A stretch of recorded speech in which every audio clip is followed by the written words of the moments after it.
ನೀವೆಲ್ಲ ಇಷ್ಟು ದೊಡ್ಡ ಫಂಕ್ಷನ್ ಮಾಡಿ ಇಷ್ಟು ಪಟಾಕಿ ಸರ್ಕಾರ ನಿಮ್ದೇನು ಸಮಸ್ಯೆ ಇಲ್ಲ ಅಂತ ಗಮನಿಸ್ತದೆ.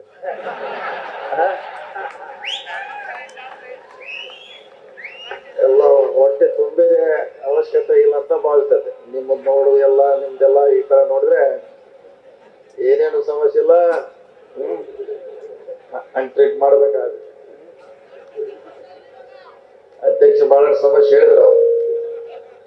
ಈಗ ನನಗೆ ಒಂದ್ 2-3 ಸಾರಿ ಭೇಟಿಯಾದಾಗ ನಮ್ಮ ಇಲಾಖೆಯಲ್ಲಿ ಸಿವಿಲ್ ಮತ್ತು ಎಲೆಕ್ಟ್ರಿಕಲ್ ಬೇರೆ ಆಗ್ಬೇಕಂತ ಕೂಡ ಈಗಾಗಲೇ ಹೇಳಿದ್ದಾರೆ.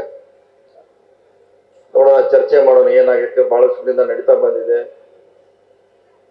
ಒಂದು ಸಭೆ ಮಾಡಬೇಕಾಗ್ತದೆ ನಮ್ಮ ಕಾಂಟ್ರಾಕ್ಟರ್ ಅಸೋಸಿಯೇಷನ್ ಜೊತೆ ಮತ್ತು ನಿಮ್ಮವ್ರ ಜೊತೆ. ಸೊ ಆ ರೀತಿ ಸರಿ ಅನುಕೂಲ ಆಗೋಂಗಿದ್ರೆ ಮಾಡುವಂತ ಪ್ರಯತ್ನ ಮಾಡ್ತೀವಿ. ಈಗಾಗಲೇ ನಮ್ಮ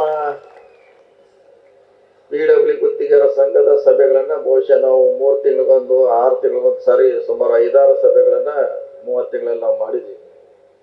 ಯಾಕಂದ್ರೆ ನಮ್ಮ ಡ್ಯೂಟಿ ಅದು, ನಮ್ಮ ಅಧೀನದಲ್ಲಿ ಕೆಲಸ ಮಾಡುವಂತ ಗುತ್ತಿಗೆದಾರ ಸಮಸ್ಯೆಗಳನ್ನ ಆಲಿಸುವುದು, ಅದಕ್ಕೆ ಪರಿಹಾರ ಕಂಡುಕೊಳ್ಳೋದು ನಮ್ಮ ಮಂತ್ರಿಗಳು ಸರ್ಕಾರದ ಆದ್ಯ ಕರ್ತವ್ಯವಾಗಿದೆ. ಯಾಕಂದ್ರೆ ಇನ್ನೊಂದ್ಸಾರಿ ಬೆಂಗಳೂರಲ್ಲಿ ಸಭೆ ಕರಿತೀವಿ, ನಿಮ್ಮ ಅಸೋಸಿಯೇಷನ್ ನಮ್ಮವ್ರು ಕೂಡ ಜಂಟಿಯಾಗಿ ಒಂದು ಸಭೆ ಮಾಡೋಣ. ಅದ್ರ ಜೊತೆಗೆ ಸುಮಾರು 100 ವರ್ಷಗಳ ಹಳೆಯದಾದ ಸಂಸ್ಥೆ, ಹಿಂದೆ ಬ್ರಿಟಿಷ್ ಸರ್ಕಾರದಲ್ಲಿ ಸ್ಥಾಪನೆ ಆಗಿರುವಂತಹ ಒಂದು ಸಂಸ್ಥೆ. 100 ವರ್ಷಗಳಾಗಿರೋ ಕೂಡ 100 ಸಮಸ್ಯೆಗಳನ್ನ ಬಹುಶಃ ಹಿಂದೆ ಸಾಕ್ತಾ ಇದೆ. 100 ಸಮಸ್ಯೆಗಳು ಇರಬಹುದು. ಅದೆಲ್ಲ ಪರಿಹಾರ ಮಾಡಲಿಕ್ಕೆ ನಮ್ಮ ಸರ್ಕಾರ ಬದ್ಧವಾಗಿದೆ. ಯಾಕಂದ್ರೆ ನೀವು ಇಲ್ಲಿವರೆಗೆ ಯಾವಾಗ ಕೂಡ ಬಂದಿಲ್ಲ. ಮೊನ್ನೆ 15 ವರ್ಷಗಳಿಂದ ಬಂದಿದ್ರು. ಈ ರೀತಿ ಒಂದು ಹೊಸದಾಗಿ ಚುನಾವಣೆ ಆಗಿದೆ, ಪದಗ್ರಹಣ ಕಾರ್ಯಕ್ರಮ ಬೆಳಗಾವಿಯಲ್ಲಿ ಮಾಡ್ತಾ ಇದ್ವಿ ಅಂತ ನಾವು ಹೇಳಿದ್ರಿ. ಖಂಡಿತವಾಗಿ ಸಭೆಯನ್ನ ಮಾಡಿಕೊಡ್ತೀವಿ, ಜಂಟಿಯಾಗಿ ಮಾಡೋಣ. ನಮ್ಮ ರೆಗ್ಯುಲರ್ ಸಿವಿಲ್ ಗುತ್ತಿಗೆದಾರ ಅಸೋಸಿಯೇಷನ್ ಮತ್ತು ನಿಮ್ಮ ವಿದ್ಯುತ್ ಗುತ್ತಿಗೆದಾರ ಸಂಘದ ಸಭೆಯನ್ನ ಮಾಡುವಂತ ಪ್ರಯತ್ನ ಮಾಡ್ತೀವಿ. ಯಾವುದೇ ಒಂದು ಸಂಘ ಇದ್ರೂ ಕೂಡ ಅದರದೇ ಆದ ಸಮಸ್ಯೆಗಳ ಖಂಡಿತವಾಗಿ ಅದರ ಜೊತೆ ಹಿಂದುಗಡೆ ಹೋಗ್ತಾ ಇರ್ತದೆ. ನಿಮ್ಮ ಅಧ್ಯಕ್ಷರು ಉಪಾಧ್ಯಕ್ಷರು ಚುನಾವಣೆಯಲ್ಲಿ ಹೊಸದಾಗಿ ಆಯ್ಕೆ ಆಗಿದ್ದಾರೆ. ಅವ್ರೇನೋ ಮಾಡಬೇಕು ಸಂಘಕ್ಕೆ. ಸುಮಾರು 30 ಲಕ್ಷ ರಾಜ್ಯದಲ್ಲಿ ಸದಸ್ಯರ ಸಂಖ್ಯೆ ಇದೆ, ಅವ್ರ ಕುಟುಂಬಸ್ಥರಿದ್ದಾರಂತ. ಪ್ಲಂಬಿಂಗು, ಎಲೆಕ್ಟ್ರಿಕಲ್, ಸುಮಾರು ಗೊತ್ತಿರುವಂತ ಬಹಳಷ್ಟು ವ್ಯವಸ್ಥೆಗಳು ನಡೀತಾ ಇದೆ. ಅದಕ್ಕೆ ಅದನ್ನ ಪ್ರೊಫೆಷನಲ್ ಆಗಿ ಮಾಡ್ಲಿಕ್ಕೆ ನಾವು ಪ್ರಯತ್ನ ಮಾಡಬೇಕು. ಯಾವುದೇ ಒಂದು ಸಂಘ ಇರ್ಬೋದು, ಒಂದು ವ್ಯವಸ್ಥೆ ಇರ್ಬೋದು, ಗುತ್ತಿಗೆದಾರ ಸಂಘ ಇರ್ಬೋದು, ಅದನ್ನ ನಾವು ಪ್ರೊಫೆಷನಲ್ ಆಗಿ ಮಾಡಿ ಸ್ಟ್ರೀಮ್ಲೈನ್ ಮಾಡಲಿಕ್ಕೆ ಪ್ರಯತ್ನ ಮಾಡೋದು ಬಹಳ ಅವಶ್ಯಕತೆ ಇದೆ. ಯಾಕಂದ್ರೆ ಸಮಸ್ಯೆ ನಿಮ್ಮದೇ ಅಂತ ಸಮಸ್ಯೆ ಇದೆ. ಅತ್ಯಂತ ಅಪಾಯಕಾರಿಯಾಗಿರುವಂತ ಇದು ಒಂದು ವ್ಯವಸ್ಥೆ ಬಹಳಷ್ಟು ಅಪಾಯದಲ್ಲಿ ಕೂಡ ಕೆಲಸ ಮಾಡಬೇಕಾಗಿದೆ. ಸೊ ಅದಕ್ಕೆ ನಿಮ್ಮ ಬೇಡಿಕೆಗಳನ್ನ ನಿಮ್ಮ ಅಧ್ಯಕ್ಷರು ಹೇಳಿದ್ದಾರೆ, ನಮ್ಮ ಗಮನಕ್ಕೆ ತರುವಂತ ಪ್ರಯತ್ನ ಮಾಡಿದರೆ ಖಂಡಿತವಾಗಿ ಇದನ್ನ ಪರಿಹಾರ ಮಾಡುವಂತ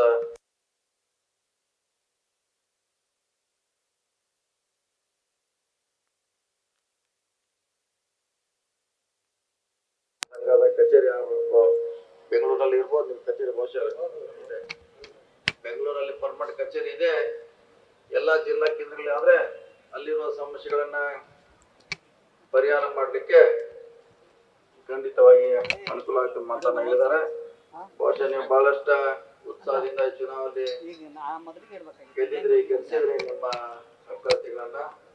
ಸೊ ಖಂಡಿತವಾಗಿ ಅವ್ರು ಹೇಳುವಂತ ವಿಚಾರಗಳಿರ್ಬೋದು, ಸಂಘ ಹೇಳುವಂತ ವಿಚಾರಗಳನ್ನ ಖಂಡಿತವಾಗಿ ನಾವು ಮಾಡುವಂತ ಪ್ರಯತ್ನ ಮಾಡಿದ್ವಿ. ನಾವು ಇಷ್ಟೇ ನಿಮ್ಮ ಈ ಸಭೆಗೆ ಬರ್ಬೇಕಂದಾಗ ಬಹುಶಃ ಬೆಂಗಳೂರಿನಿಂದ ಇಲ್ಲಿವರೆಗೆ ಬಂದಿದ್ದೀವಿ.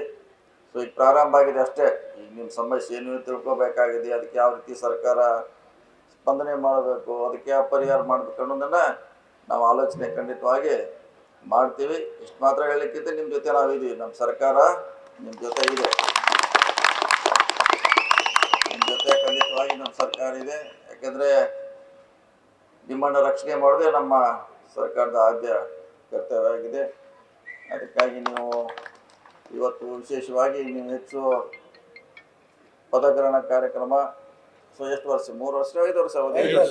5 ವರ್ಷ ದೀರ್ಘಕಾಲದ ಅವಕಾಶಗಳನ್ನು ಅವ್ರು ಕೊಟ್ಟಿದ್ರೆ ಹೊಸ ಅಧ್ಯಕ್ಷರು ಉಪಾಧ್ಯಕ್ಷರ ಅವಧಿಯಲ್ಲೇ ಏನಾದರೂ ಬೆಳವಣಿಗೆ ಆಗಬೇಕು, ಏನಾದರೂ ಪರಿಹಾರ ಆಗಬೇಕು, ಲಾಭದಾಯಕವಾಗಿ ಗುತ್ತಿಗೆದಾರ ಹೊರಹೊಮ್ಮಬೇಕು, ಸಂಘ ಉತ್ತಮ ರೀತಿಯಿಂದ ಕೆಲಸ ಮಾಡಬೇಕು, ಸರ್ಕಾರ ಮತ್ತು ಸಂಘ ಬ್ರಿಡ್ಜ್ ಕೋಆರ್ಡಿನೇಟ್ ಆಗಿ ಕೆಲಸ ಮಾಡಬೇಕು. ಆ ಆಶೆಯಿಂದ ನಿಮ್ಮನ್ನು ವಿಶೇಷವಾಗಿ ಪದಾಧಿಕಾರಿಗಳನ್ನ ಆಯ್ಕೆ ಮಾಡಿದರೆ ನೀವು ಸಂಘ ಮತ್ತು ನಿಮ್ಮ ಸಮಸ್ಯೆಗಳಿಗೆ ಪೂರಕವಾಗಿ ಕೆಲಸ ಮಾಡಿ. ನಮ್ಮ ಇಲಾಖೆಗೆ ಸಂಬಂಧ ಇಲ್ಲರೂ ಕೂಡ ನಾವು ನಿಮ್ಮ ಸಮಸ್ಯೆಗಳನ್ನು ಆಲಿಸ್ತೀವಿ. ಯಾಕಂದ್ರೆ ನಾವೆಲ್ಲರೂ ಕೂಡ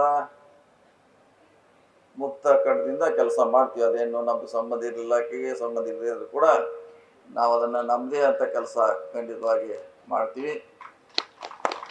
ಹೊಸ ಅಧ್ಯಕ್ಷರ ಅವಧಿ, ಉಪಾಧ್ಯಕ್ಷರು ಮತ್ತು ಅವರೆಲ್ಲ ಸರ್ವ ಸದಸ್ಯರ ನಿಮಗೆ ಪೂರಕವಾಗಿ ಕೆಲಸ ಮಾಡಲಿ ಅಷ್ಟೇ ನಾವು ಬಯಸ್ತಾ. ನಿಮ್ಮ ಜೊತೆ ಯಾವಾಗಲೂ ಇದ್ದೀವಿ. ಈ ಕಾರ್ಯಕ್ರಮ ಕೇವಲ ನಿಮ್ಮ ಪ್ರೀತಿಗಾಗಿ ನಾನು ಬಂದಿದ್ದೇನೆ. ಈ ಪ್ರೀತಿ ಯಾವಾಗಲೂ ನಿಮ್ಮ ಜೊತೆ ಇರ್ತೈತಿ. ಅದನ್ನು ಯಾವ ರೀತಿ ಉಪಯೋಗ ಮಾಡೋದು ನಿಮಗೆ ಬಿಟ್ಟಂಥ ವಿಚಾರ. ನಿಮಗೆ ಯಾವ ರೀತಿ ನಮ್ಮನ್ನು ಉಪಯೋಗ ಮಾಡ್ಕೋತ್ರಿ, ಸರ್ಕಾರದ ಯಾವುದೇ ಮಂತ್ರಿಗಳ ಕಡೆ ನಿಮ್ಮನ್ನು ಕರ್ಕೊಂಡು ಹೋಗಿ ಅಲ್ಲಿ ಪರಿಹಾರ ಮಾಡುವಂಥ ಪ್ರಯತ್ನವನ್ನು ಖಂಡಿತವಾಗಿ ಮಾಡ್ತೀವಿ ಅನ್ನೋ ಮಾತನ್ನು ಹೇಳುತ್ತಾ, ಬಹುಶಃ ಅದೇ 1200 ಸ್ಕ್ವೇರ್ ಫೀಟಿಗೆ ಮಾತ್ರ ಈಗಾಗಲೇ NOC ಕೊಡಲಿಕ್ಕೆ ಸರ್ಕಾರ ನಿಗದಿ ಮಾಡಿದೆ.